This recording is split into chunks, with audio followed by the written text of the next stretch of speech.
जिंदाबाद जिंदाबाद। मंचासी कोई बात नहीं, झगड़ो मत जा प्लीज। बैठे तो बैठ जाओ, तो मतलब बुजुर्ग आदमी कह रहा है भाई एक और छोड़ो साइड। मंचासी पार्टी के मेंबरान,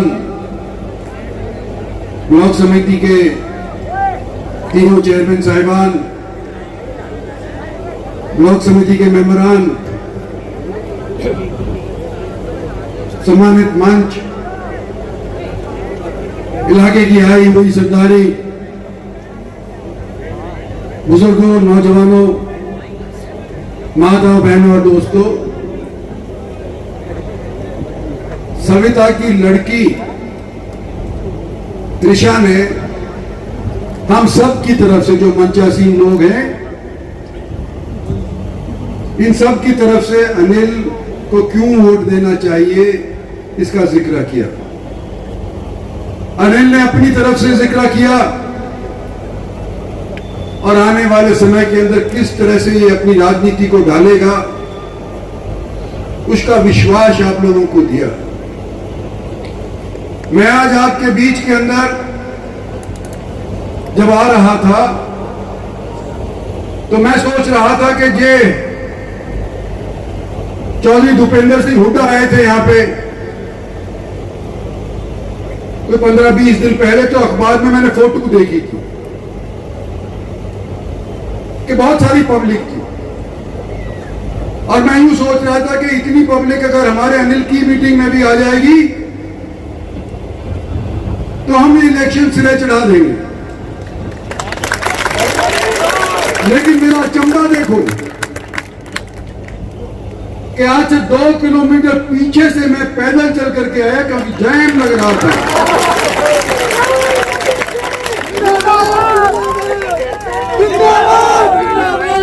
जो इन दिनों के अंदर इलेक्शन की वजह से मैं वर्जिश नहीं कर पाया, वो 2 किलोमीटर की वर्जिश ऑटोमेटिकली आज के दिन आप लोगों ने करवा दी। और जो भूपेंद्र हुड्डा साहब की रैली के अंदर लोग उपस्थित हुए थे, मैं समझता हूं कि उससे कम से कम 4 गुना लोग आज के दिन यहां उपस्थित हुए। साथियों, मैंने कहा था जब मैं कोसली के अंदर आया था, धन्यवाद करने के लिए आया था कि आने वाली पीढ़ी को मैं मौका देना चाहता हूं। हमारी तो उम्र ढल चुकी है और अगर हमने ये लड़ाई आगे बढ़ानी है तो हमारे जैसे बुजुर्गों को आशीर्वाद देना पड़ेगा और नौजवानों को अपने कंधों के ऊपर बोझ उठाना पड़ेगा। और ये सोचते हुए मैंने अनिल को यहां पर से टिकट दिलवाने का प्रयास किया और पार्टी ने इनको टिकट दे दिया। और आज आपके बीच के अंदर ये आप लोगों के साथ कंधे से कंधा मिलाकर के आपके विकास की बात कर रहा है और मुझे यकीन है कि करेगा भी जैसा ये कहेगा। मैं अपनी तरफ से 3-4 सवाल करना चाहता हूं आप लोगों से, जिसको सोचने के बाद 5 तारीख को आप अपना मत डालना। सोचने की बात है, सीधे मत कह देना, सोच के दिमाग लगेगा। सबसे पहले जब मैं सन 77 के अंदर पहली बार यहां से विधानसभा का चुनाव लड़ा था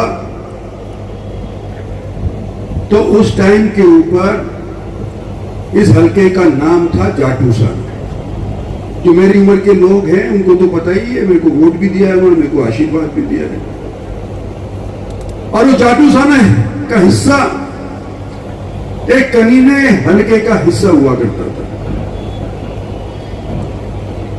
कनीने का हिस्सा जाटूसाना में मिला दिया। आज वो अटेली के अंदर जहां से मेरी बेटी लड़ रही है। और साथ साथ ये भी कहना चाहता हूं कि जब आप इलेक्शन के बारे में करेंगे चर्चाएं तो अपने रिश्तेदारों से भी कर लियो जो अटेली के अंदर है, उनको भी मदद करने के लिए। लेकिन वो पुरानी बात होगी क्योंकि मैं उस टाइम जवान था, शायद आप लोगों को याद नहीं होगा, लेकिन यहां की बात करते, कोच की बात करते हैं। सालाबास नाम का हल्का याद है? हमारे गांव की शकुंतला हुआ करती थी, एमएलए हुआ करती थी, सालाबास हल्के से रिजर्व हल्का हुआ करता था। अनीता कांग्रेस की कैंडिडेट अकेली से पहली बार वहां से लड़ी थी। आज सालाबास हल्का कहां है? आज सालाबास हल्का जाटू सोना कोसली को मिला करके खत्म कर दिया। सवाल यह है कि नुकसान किसका हुआ और फायदा किसका हुआ? हमारा तो नुकसान हुआ, हमको तो मालूम है ना। फायदा किसका हुआ? पहला सवाल ये सोच लेना, जब वोट डालने की बात होगी, जब सोच लेना कि हम अपनी वोट फायदे के लिए अपने लिए डाल रहे हैं, नुकसान के लिए अपने लिए डाल रहे हैं। दूसरा सवाल, आज से कुछ अर्सा पहले जब मैं महेंद्रगढ़ का लोकसभा का सदस्य हुआ करता था, तो सरकार ने एक नीति बनाई कि हर एक प्रांत के अंदर एक यूनिवर्सिटी बनाएंगे। भारत सरकार की यूनिवर्सिटी बनाने की एक स्कीम भारत सरकार की तरफ से चली थी। आज वो सेंट्रल यूनिवर्सिटी पाली महेंद्रगढ़ के अंदर स्थापित है। लेकिन जद्दोजहद क्या हुई, याद करो, अर्जुन सिंह उस टाइम के ऊपर कांग्रेस के अंदर एचआरडी मंत्री हुआ करते थे, तो उनको लेकर के कौन आया था? इंद्रजीत सिंह लेकर के आया था, जो जाकर के वहां पर स्वागत हुई। और अगर अर्जुन सिंह मेरे साथ ना आए होते तो ये जहां पर बड़ी बनाई यूनिवर्सिटी है ना, उसका ही नाम रोहतक सेंट्रल यूनिवर्सिटी रख दिया जाता कि नहीं रख सकता? तो हमारा नुकसान कौन करवाता? सोच लो। परिसीमन के अंदर हमारा नुकसान किसने करवाया? सोच लो। यूनिवर्सिटी सेंट्रल के अंदर हमारा नुकसान किसने करवाया? सोच लो।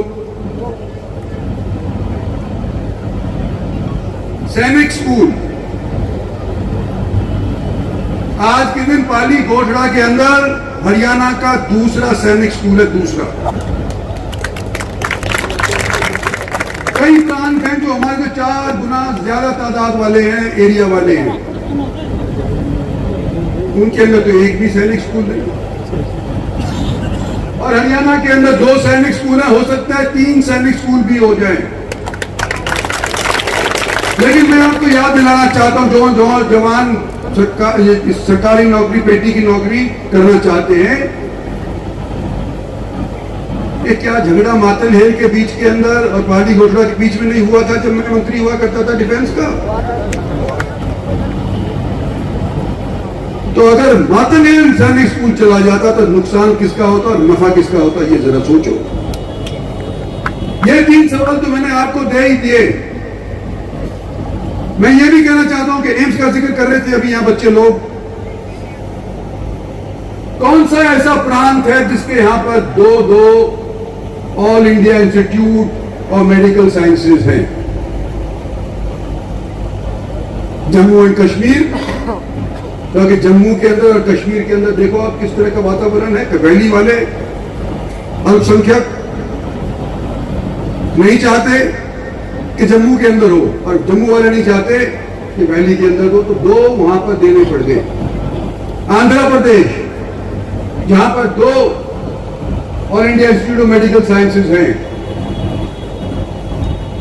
एक तेलंगाना को मिल गया, एक आंध्र प्रदेश को मिल गया, क्योंकि प्रांत 2 हो गए। आंध्र प्रदेश का बंटवारा हो गया तो 2 प्रांत हो गए। उसके अलावा कौन सा प्रदेश ऐसा है?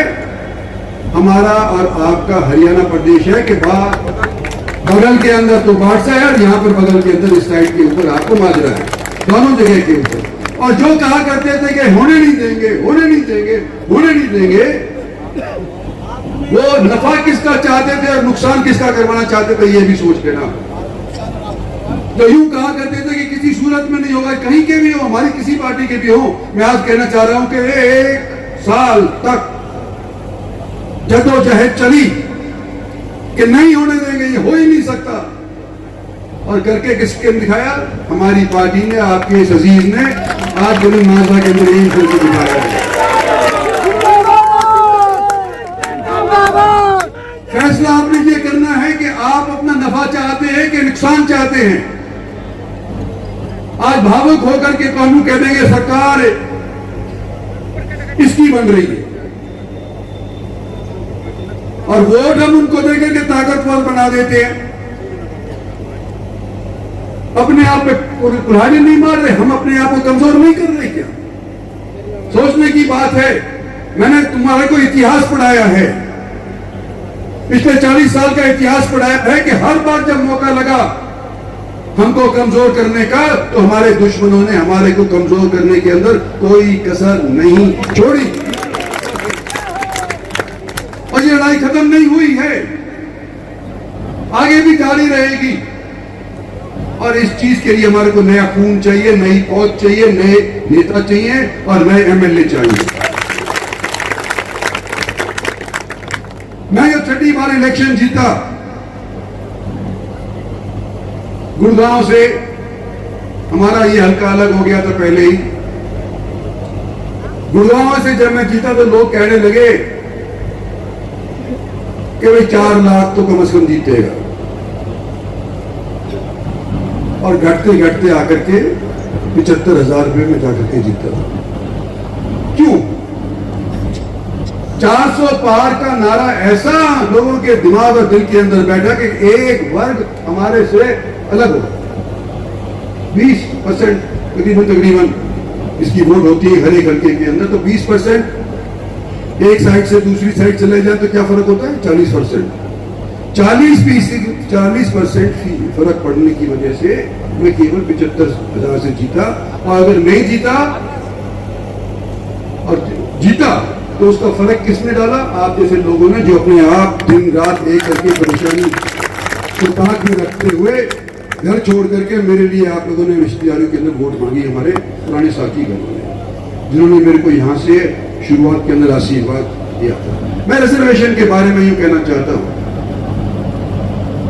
400 का पार का नाता हमारा हमको नुकसान देगा, लेकिन आज के दिन ये भी आप मानो कि आज के दिन भारतीय जनता पार्टी रिजर्वेशन के अंदर कोई तब्दीली नहीं करना चाहती, बल्कि जब ये सुप्रीम कोर्ट का फैसला हुआ था कि एससी के अंदर ए और बी गिनी जाए, तो सबसे पहले किस वर्ग ने हमारा साथ दिया था, किस सरकार ने हमारा साथ दिया था?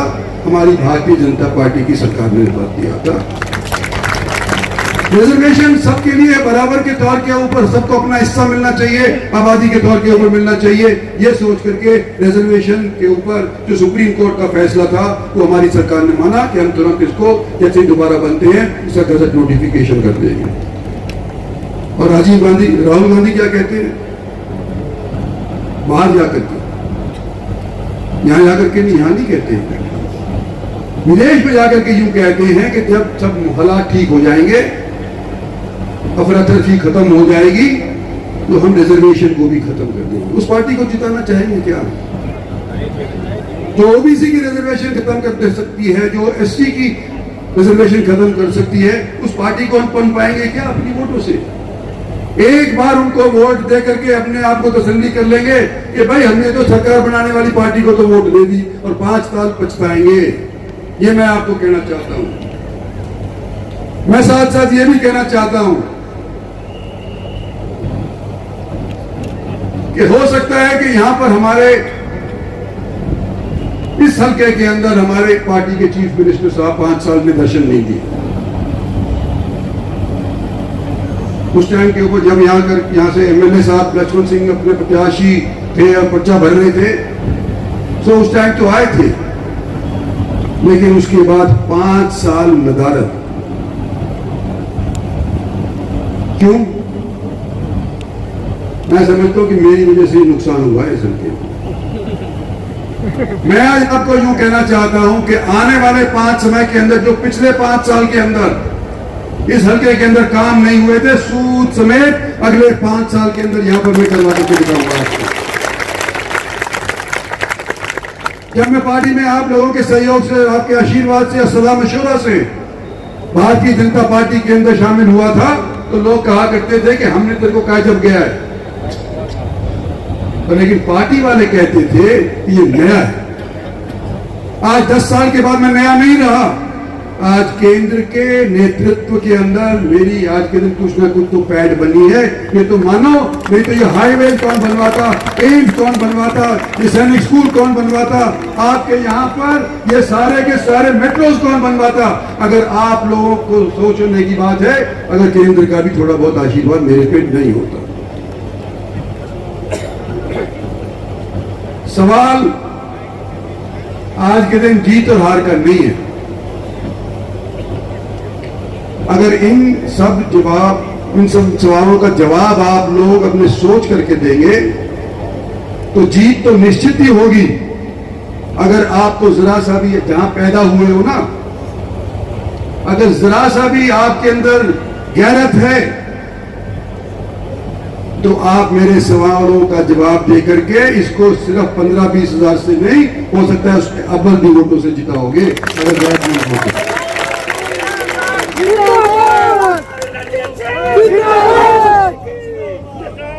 और पिछलग्गू हो तो भाई मैं अभी तक क्या किसी सपने में रह रहा था? हमारा एरिया सैनिकों का कहलाया जाता है, हिम्मत कश कहलाया जाता है, हिम्मतवान कहलाया जाता है। और अगर हमारे ही एरिया के ऊपर ये खिताब लग गया कि ये तो पिछलग्गू है, तो भाई हमारी बनाई बुनाई दशकों की इज्जत एक सेकंड के अंदर मिट्टी में मिल जाएगी। इसको सोच करके अपने फैसला करना, यही आपसे मैं निवेदन करना चाहता हूं। धन्यवाद।